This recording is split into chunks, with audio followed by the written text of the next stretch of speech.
Hello and welcome to Core Basics Coding Tutorial. Today we have another fun topic called sets and frozen sets.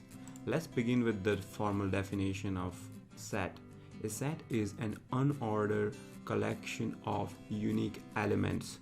So this is something that you already learned in your mathematics class while you were in school. This is exactly the same thing.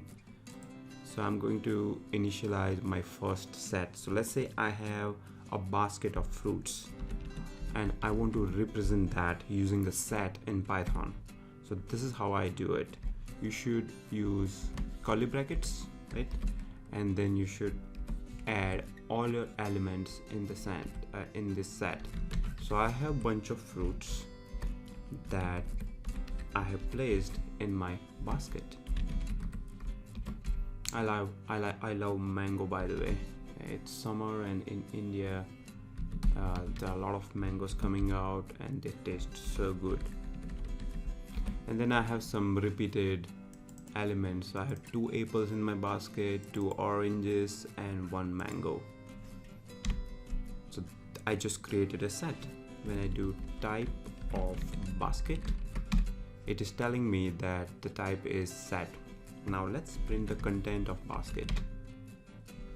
When I do that, you notice that orange was present 2 times in my basket, but this one is just showing 1 time.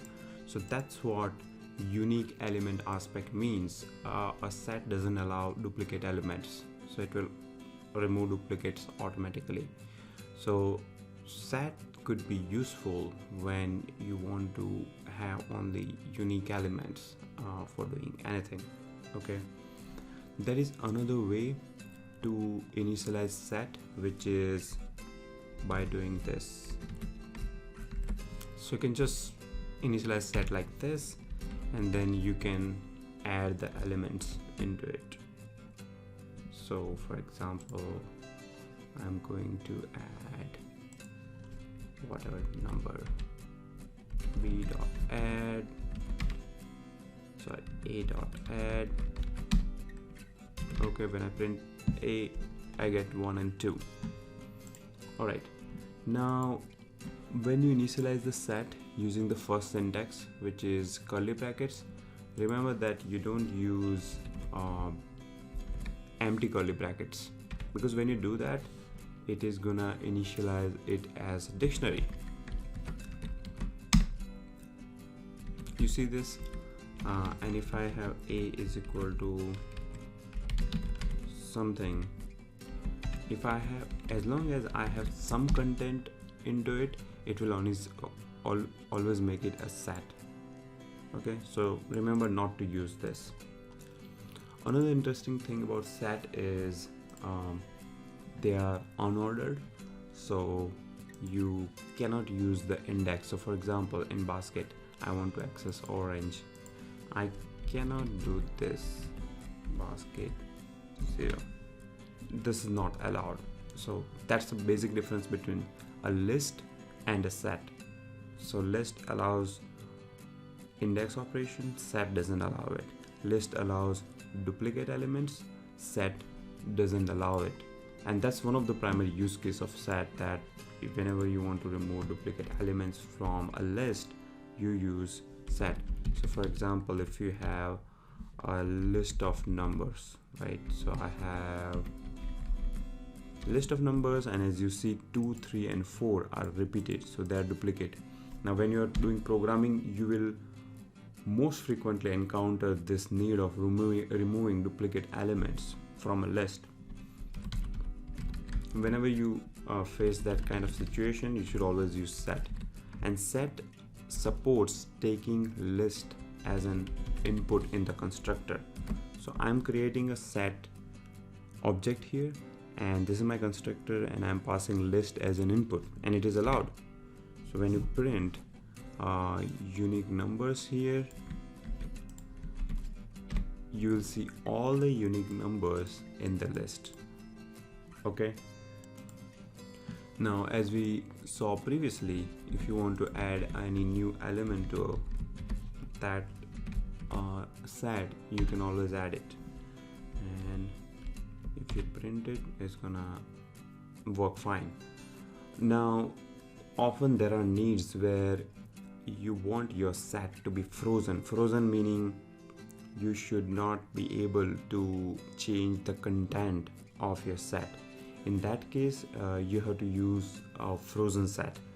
So to initialize a frozen set, you can use frozen set and you can say numbers. Okay, so when you print frozen set, is gonna print again, it did the same thing. So frozen set and set are exactly same. They are unordered list. They removed duplicate, as you see here, they removed the duplicate from this list.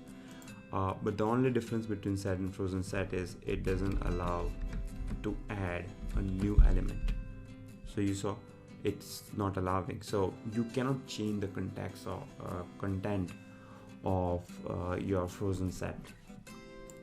Okay, now let's cover some basic operations that a set covers. Here I have a set called X, which has elements A, B, C. It covers it supports in operator, so you can say A in X will be true, but whatever G in X will be false.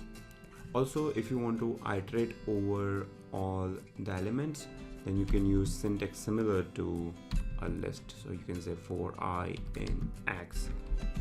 So it supports iterator. So you can iterate over all the elements like this. Now if you have another set, let's say here I have another set called Y is having these three elements A, G and H, right? So X has this, Y has this. I want to find out a union of these two, right? In basic set theory, there are certain common operations such as union, intersection, subset, etc.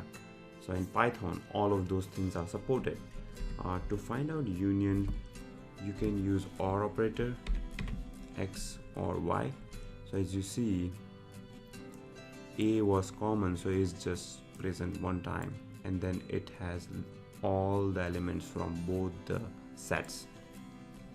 If you want to find out an intersection, you use AND operation, X and Y, and you see only element common in both the sets is A, hence it printed A. You can also find out a difference, so you can say X minus Y, and that's gonna print B and C, because from X, if you subtract Y, A is the common element, so it will subtract A, and what is left is B and C.